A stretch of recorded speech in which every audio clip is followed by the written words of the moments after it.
Hey guys, and welcome back to another episode of Sunday Sermon with Ola. I think this is episode 28. I off the bat, if you are watching this pod on YouTube, I have to apologize for the state of my stewed. The stew ain't looking like it usually does.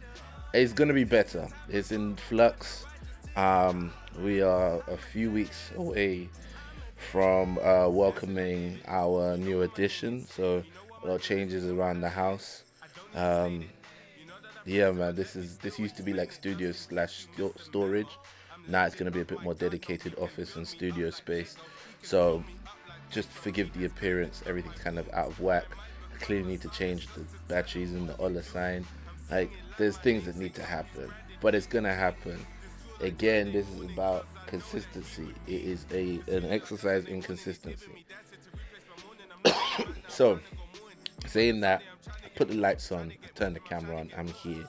Thank you to everyone who got involved in last week's discussion. Thank you to everyone who joined in that Instagram live and had something to contribute. I really appreciate you guys, man, because sometimes it's tough to discuss topics that aren't necessarily obvious or everybody's discussing them, but clearly they still resonate with quite a few people. And if I'm honest, I was genuinely surprised that we went the full 4 hours on that discussion. I thought it was going to be a short one. Whenever it's like men and women, like marriage, relationships, like some kind of dilemma like that, I get the feeling, oh, this one's going to go long, this one's going to be juicy. But you guys still came through on the discussion about being smart and intelligence and so on, so that was good. Thank you guys, man. I'm really building the audience I've been looking for my whole life. Just that looking for something else, looking for something a little bit, you know, intellectually stimulating, but at the same time, informal, you know? And I like those kind of spaces. That's why I love you guys. That's why I love the congregation. Thank you, as always, to all the Patreon subscribers. Thank you for sticking with me into the new year. I really appreciate the support, the love you show by financially contributing. I really want to make you proud, so thank you. Is anyone else to say thank you to? I want to say thank you to all the people who noticed I didn't do a clubhouse room this week. Quite a few people actually hit me up. I was surprised. Quite a few people hit me up like, "Hey, no clubhouse room this week." Like, come on. And I just kind of felt like it's a bit saturated. There's loads of people doing rooms. Anyone can do a room.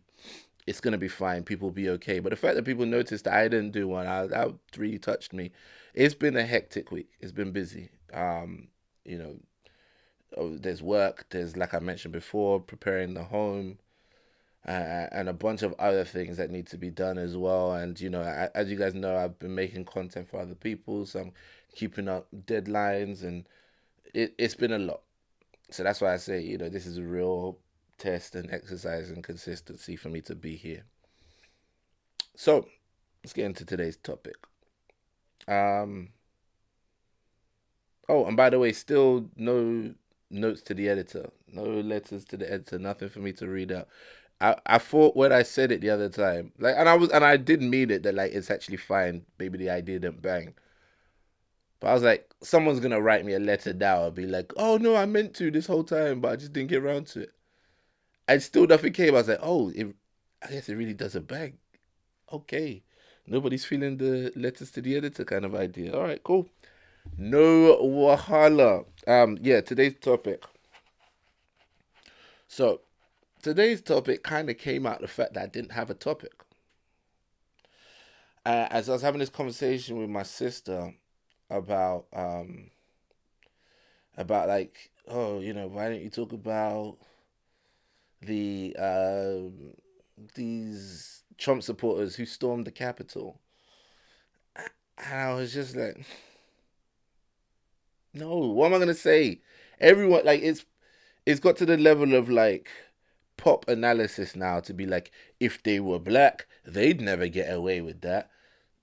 This country's race, like, come on, man. The level of analysis is really plateaued in the grand scheme of things, and that's because overall, what I want to say to you is that academic analysis reaches a point of diminishing returns.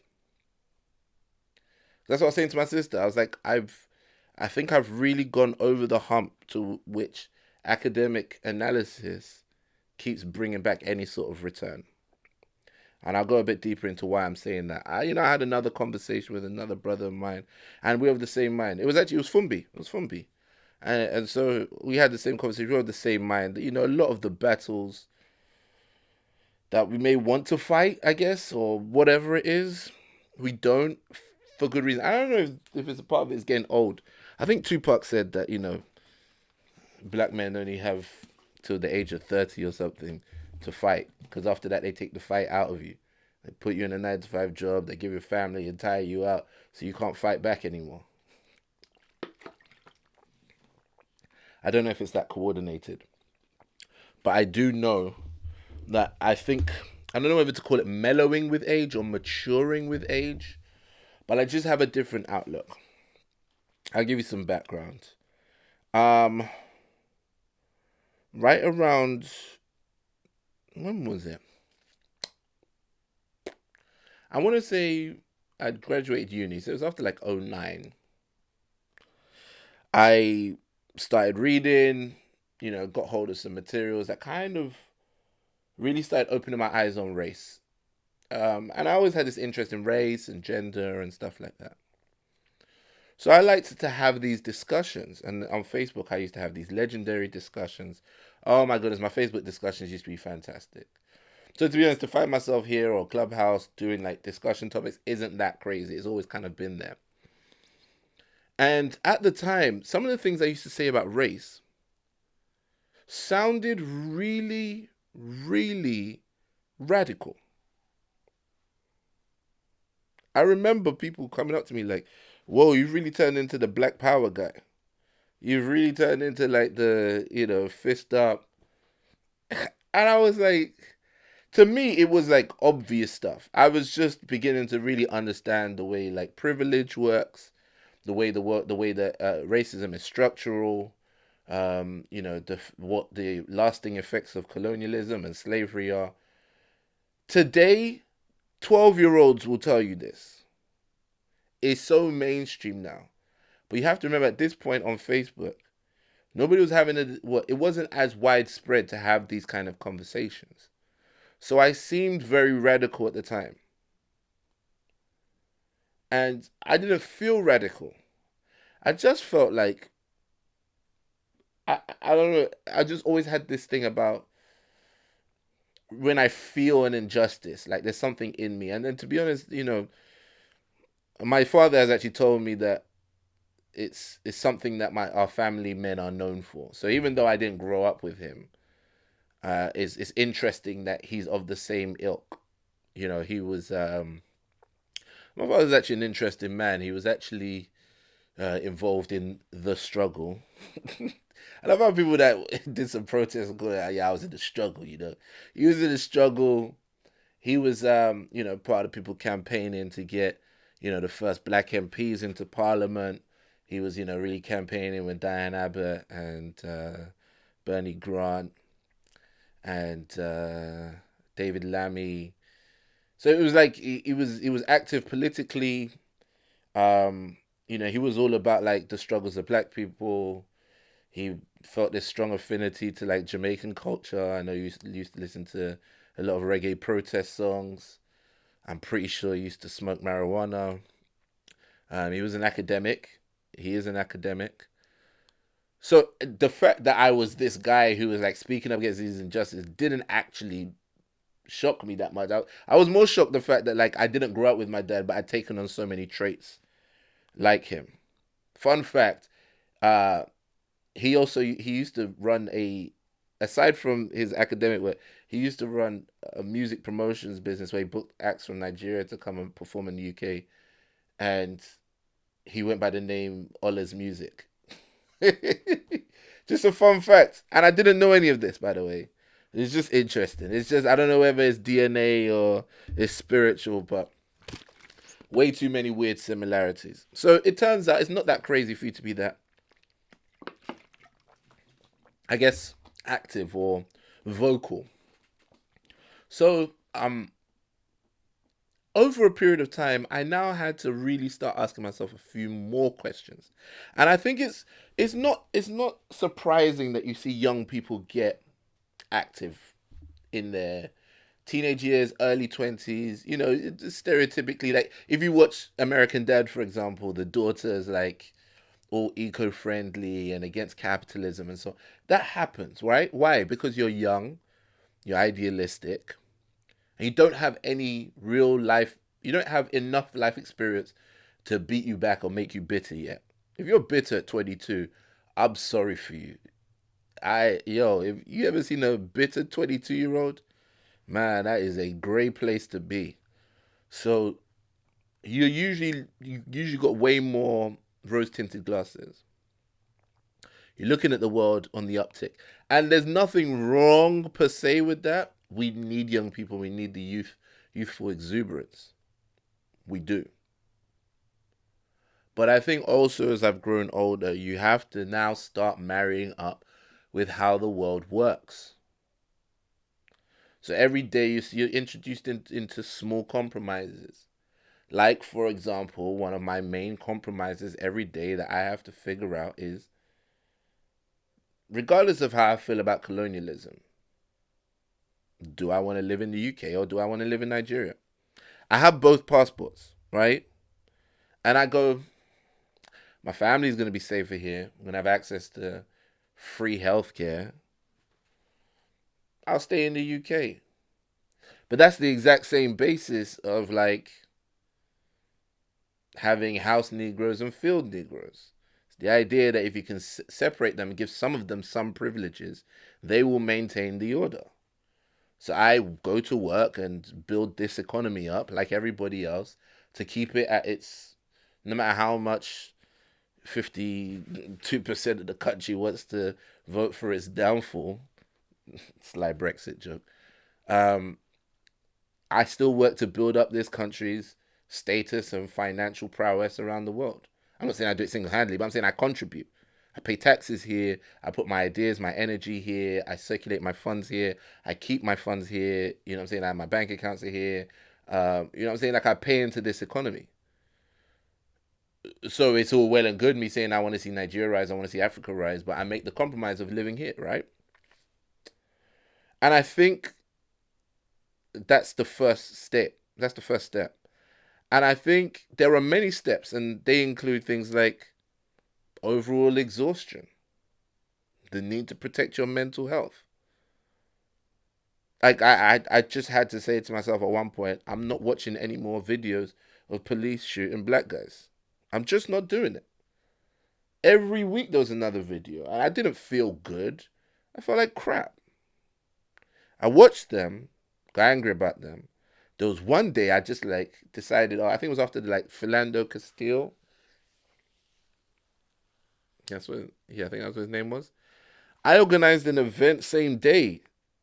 They gave me the space at the old comedy cafe, rest in peace to that comedy club.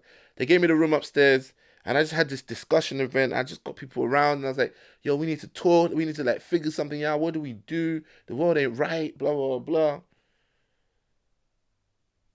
But at the end of the day, it's like so much good energy in the room. The rapper Vic Mensa showed up. He was in town. He came through and spoke. I was like, whoa, okay. I don't know what this event is I put together, but I called people last minute and people showed up. The room was full. And then the energy is just like, I tried to start a Facebook group and like, try and keep things going, but come on, man. Everyone went back to work the next day. So I guess over time with age, just had to become a bit more pragmatic. And I've had to say, do you know what? If let's say we talk about, for example, buying from black owned businesses, there's a school of thought that says every day I pick up my phone, go to Twitter, and talk about how black people don't support black businesses. I can say it out loud. Black people don't support black businesses. Black people, we need to start supporting black businesses. I can start a podcast where I talk about the fact that black people don't support black businesses. I can go on TV and complain about it. At the end of the day, after I finish complaining, even if someone feels bad or they feel okay about it or they actually like, why should I? At the end of the day, nothing happens. And that was no longer okay for me. I couldn't just keep doing nothing happens. So then I started asking myself, rather than spend the whole time complaining and shouting, it's very easy to come in and just be like, I've got the correct diagnosis for the problem. Oh, I can see the problem so clearly. So many people just offering so many hot takes on what the problem is. Talk about the solution though. Oh, nobody's got a workable solution. So in some ways, I think as people have it's become more pop and mainstream to talk about privileges and blah blah blah. There's a part of me that's like a bit hipsterish. That's probably going, "Oh, I was doing that way before it was cool," and now I've like moved on to like the next cool thing. But I also just think the next logical progression is solutions, right? And when you start having to do the hard work of working out solutions, you realize how ridiculous you sound when you shout your ideals at the world. Because, and this is the interesting dynamic or dilemma or palaver that God has given us. He goes, do you know what? Here's your life. Here's your life. Come up with whatever you think your life should be. All right, go and make that happen. And you go out there, you get hit back, you get knocked back, you deal with that. You set rules for yourself, you break them when they're no longer convenient. You say, I'm never gonna do that again. You go back and do it again. You struggle with stuff. You do so much only to finally realize that you don't have the answers. If you realize it, some people still haven't realized it. Some people are still there believing that they have the keys. But if you're smart, you realize that you still don't have the answers, right? So when you now talk about the world's problems, if you can't stop yourself from going back to have sex with that guy who's no good for you, how do you think you're going to solve the world's problems? You can't turn down one penis. Now you want to go save the world? Bro, if you are struggling with trying to, for example, take one girl out on a date, that's like a real struggle for you. You're working, you're getting your money right, you're getting the confidence up to go and speak to her, blah blah blah blah. You're doing all of that. Now you want to get on Twitter and talk about the world's problems? My brother, you better go and put in some extra shifts and get one of your friends to go and talk to her. Because, yo, everybody can be telling you what the problem is. Come and talk solutions now. Everybody's tired. Everybody's moving on. And even people that throw out solutions, it's so frustrating how many people throw out solutions that they have no idea of working. But it's way more comforting to just say to the world how you should be. Right? Like if I tell black people, oh, you should support black businesses, it means I never have to deal with some of the root causes as to why we don't support black businesses or why some people don't support black businesses. We might have to deal with some root causes, which is that maybe there's not enough money circulating in our community in the first place, coming into our community. Maybe we're not strategically placed. Maybe we don't know how to advertise and market ourselves. Maybe we need to stop trying to squeeze money out of ourselves and focus on bringing money in from other communities and learn how to meet the needs of other communities. Other communities learn to meet our needs. Asians don't need to wear weaves to know how to sell it to us. So maybe those are some of the root problems we need to go and fix. Everybody goes to Africa to make money. It's about time that maybe it happens the other way around and people bring money from other parts of the world into Africa through legitimate business, right? But nah, it's just easier to be like, oh, you guys should be doing this. This is what should happen. People just throw out solutions all the time with no loyalty, no tethering to the truth at all. The truth is just like a bunny rabbit that's bouncing around, can't be caught. It just does what it wants. And then you're just like throwing up, like throwing leaves in the air. You're just throwing up solutions. Oh yeah, we should just have this. Okay, let's work that through. What does that look like? I don't know. I don't have all the answers. Of course you don't have all the answers. What you should have said from the beginning. That's why I think the pragmatism is kind of. I've also realized I can't care about everybody's struggle. Let me be honest with you. I can't care about everybody's struggle. I don't pretend to anymore.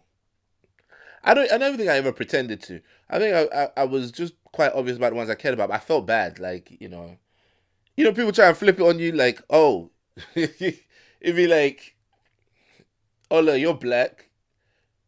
You should care about animals.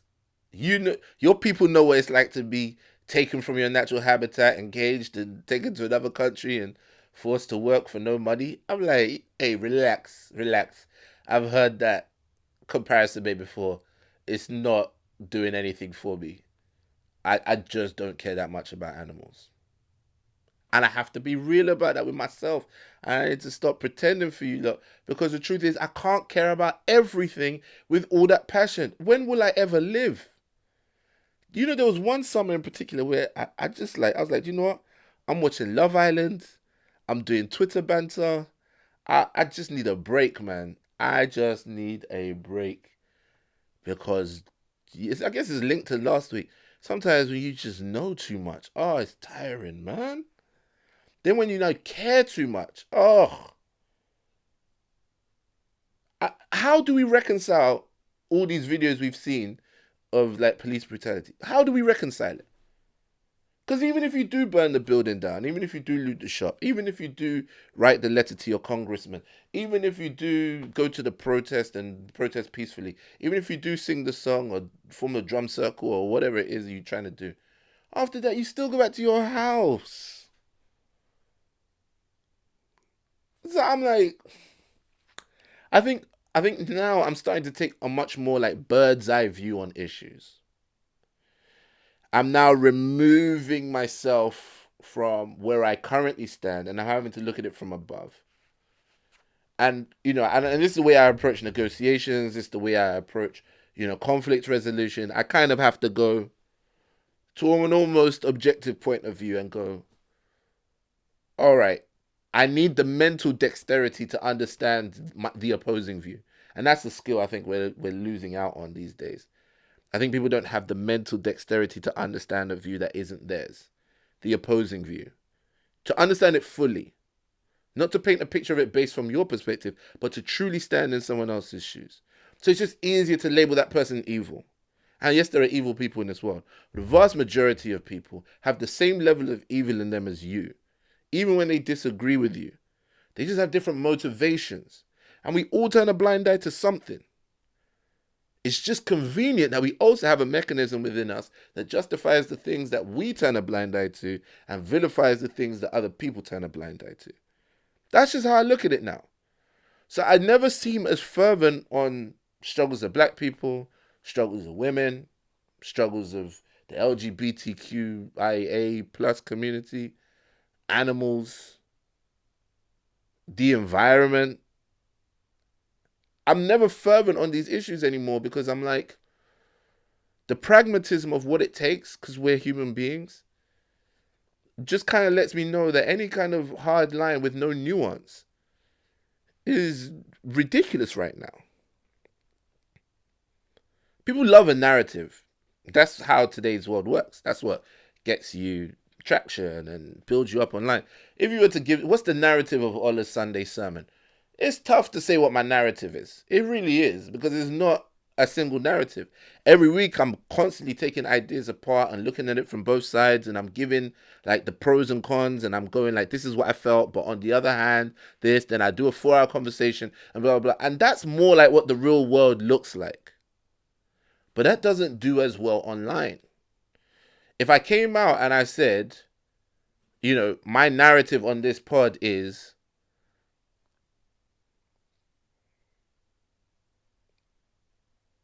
black women are single for XXX reason. Oh my goodness. All the attention out the woodworks. Out the woodworks. If I just named one reason, I started a narrative about how black women do this, and I just found a way to weave it into every episode, I would gain a following of people who hate the fact that I'm saying it but want to hear me say it, people who agree with me and want to hear me say it, and people who just heard that a lot of people are talking about me, so they now want to also go and listen. That's how it works. That's how the internet works. So then you have to ask yourself, is it that I want narrative? Is it that I just want a narrative so I can have a following, so I can just build an audience?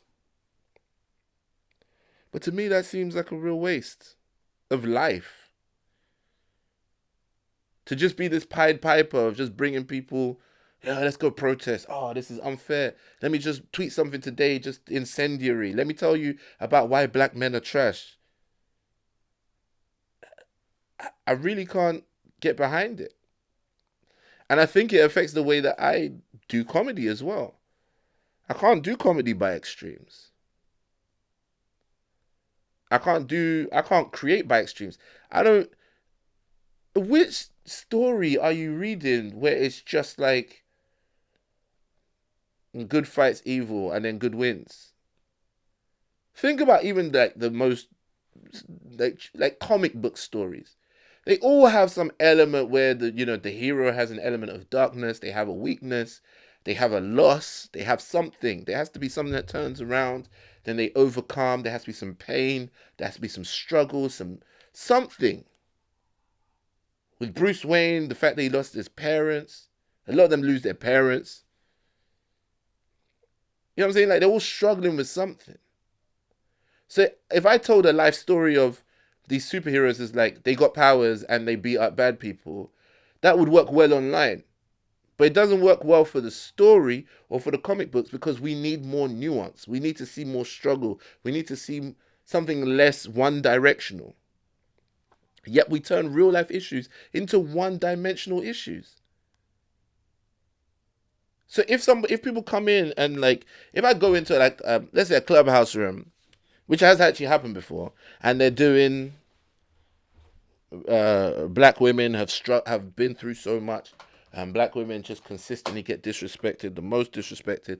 Black women are the most struggled. Black women are doing the best. Black women are under attack from black men. Black men don't protect black women. Blah blah blah. All these very one-dimensional narratives. There's something in me that just goes, I just can't rock with this. I can't. And if that's you, God bless you. I can't. Something in me wants to ask a few more questions. Something in me wants to go, the real world never plays out like that. There's something that I had an old history teacher who always used to use the same phrase. Nothing happens in splendid isolation. So whenever you talk about like what led to World War One, it's never just a case of like, this man said your mom and then everyone brought out arms house. It wasn't like that. It's a series of complex political moves and maneuvers that lead to a point where everyone in the world, or it seems like most people in the world, are at war. If you just tell the story of it like, oh, there were some evil guys and there were some good guys, you're wasting the story really, but you're also misrepresenting it. Now, no one appreciates a narrative more than me because, like I always say, I'm a storyteller when I go on stage and so on. I understand the need to tell stories, but that's also the reason I just don't repeat these one-dimensional ones. They're terrible stories. They're not real. They don't help, and they actually do more damage than anything else. But when some real storytellers arise and they start telling you stories of real overcoming, real struggle, look at the Bible, for example. The Bible is a very complex book, and yet till today, people still find solace, wisdom, growth, comfort, enlightenment in that one collection of 66 books. Because it's got characters in there like David, who God describes as a man after his own heart, but this guy also like was looking at a woman naked when he should have been at war, sleeps with her, tries to have her husband, or has her husband killed, takes her for a wife, because she got pregnant, the baby dies, But then they have a baby, and that baby is the child of promise, and Jesus comes from that lineage. You're like, whoa, what kind of story is this? Why, if this is the lineage that God's gonna come from, why wouldn't He just make it all smooth? He married this woman, they had a child. Why would there be so much twists and turns like this? So many twists and turns. And it's because, I don't think we understand the nature of how God really created the earth and the way the world really works. God didn't create it for our clean and easy one-dimensional narratives. And that's why I can't join everybody to just do, oh, what would you do? What would they have done if these were black people? Yeah, it's a fair point. You're right. There's a lot of evidence to show that when police see black people, they treat them worse. Okay, now what? After you finish shouting that, after you've tweeted it, after you've done all of that, you've told everybody, look, I'm woke. I know what's going on around here. What next? If you want to start getting into the side of pragmatism, then you now have to start asking, are you ever going to see fair treatment in a country where the roots are so terrible? Is it ever possible? Look at how many people are deeply invested in the system of white supremacy. And as you will know, if Trump got 75 million votes, some of them are going to be hardline white supremacists. Some people are going to be like closeted white supremacists. Some of them are going to be people who just don't think white supremacy is that bad of an idea if it gets them the tax plan they're looking for. That's what pragmatism looks like. They're not getting their perfect candidate, maybe, but they're like, you know what? I can deal with that. Now, for you, you may say, I could never excuse that, but you're definitely excusing something else that they might not be able to put up with. So it's not that there's no good or no bad, but it's the fact that there's no pure good or no pure bad on this earth in terms of human beings. So please, excuse me if I don't join you at the protest, or if I don't join you in condemning out loud this thing and you should be speaking up and so on. The little grey cells. That's how you know I'm still reading Murder on the Orient Express. I'm still reading my Hercule Poirot. The little grey cells, engage them. Let's think about this for a second. What do we actually want? What does it actually take to get there? You'll soon realize a lot of stuff you're trying to fix out there starts with you need to fix it inside. Most of the stuff that really bothers you out there is a projection of something you need to fix inside. And it's just way it's way easier to point the finger outwardly. They say every time you point one finger, you got three more pointing back at you. It's that simple. It's just a case of I can't join no more protests. I can't join no more race discussions and patriarchy this and blah blah blah. I'm tired. I leave that for you young folk. But the truth is, out here we get money. I'm trying to work with a woman right now. She's called my wife. I'm trying to raise children in a real world. I've got real flaws and shortcomings. My wife does. My children will. That's the real world we live in, man.